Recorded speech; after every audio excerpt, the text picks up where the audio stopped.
Bird flu అనేది పక్షులకు వస్తుందని తెలుసు. అందులో ఎక్కువగా కోళ్లు బర్డ్ ఫ్లూ బారిన పడతాయి. కానీ ఇక్కడ మాత్రం పశువులకు వ్యాపించింది. అది మెల్లిమెల్లిగా మనుషులకు సోకే అవకాశం ఉందంటున్నారు నిపుణులు.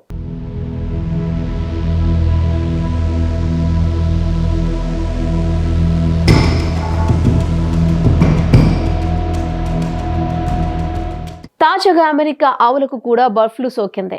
ఆవు పాలలో బర్డ్ ఫ్లూ ఉన్నట్లు టెక్సాస్ యానిమల్ హెల్త్ మిషన్ అధికారులు గుర్తించారు. AH5N1 టైప్ వైరస్ గా ధృవీకరించారు. ఇది దశాబ్దాలుగా పక్షుల్లో వ్యాప్తి చెందుతుందని తెలిపారు.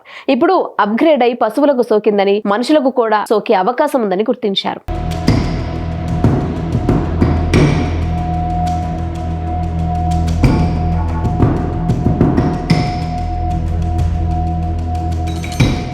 అమెరికాలోని టెక్సాస్, కాన్సాస్, న్యూ మెక్సికో సహా 6 రాష్ట్రాల్లోని ఆవులకు బర్డ్ ఫ్లూ సోకిందని తెలిపారు.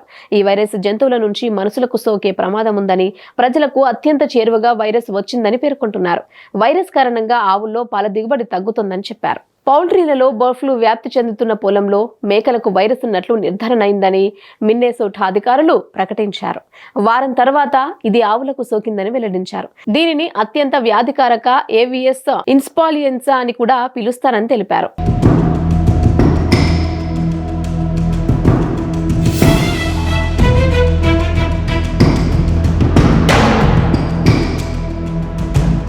అయితే కాస్త రిలీఫ్ ఇచ్చే అంశం ఏంటంటే పాల ద్వారా మనిషికి సోకే అవకాశం తక్కువగా ఉంటుందని తెలిపారు. డైరీలో ఆరోగ్యమైన జంతువుల నుంచి మాత్రమే పాల సరఫరాకు అనుమతి ఇవ్వాలని, అనారోగ్యంతో ఉన్న జంతువుల నుంచి పాలు తీసుకోవద్దని తెలిపారు. పాశ్చరైజేషన్ వైరస్ ను చంపుతుందని తెలిపారు.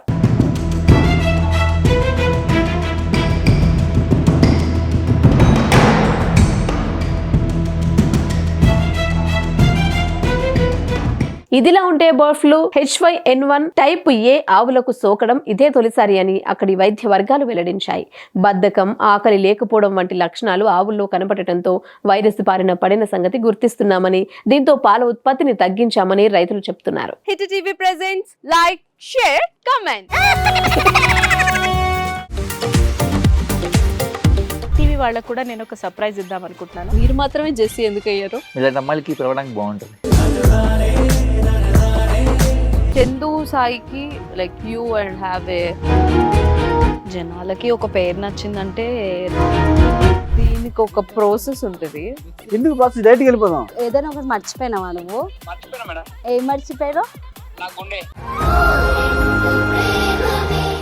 ఏదో ఆ టైంకి మన సుడి బాగుంటే ఎవరన్నా చూపిస్తే రాయగలం కానీ డోర్ టు డోర్ సేల్స్ చేసేవాళ్ళు. శారీ వస్తుంది, శారీలో వెనకాల కట్టుకుని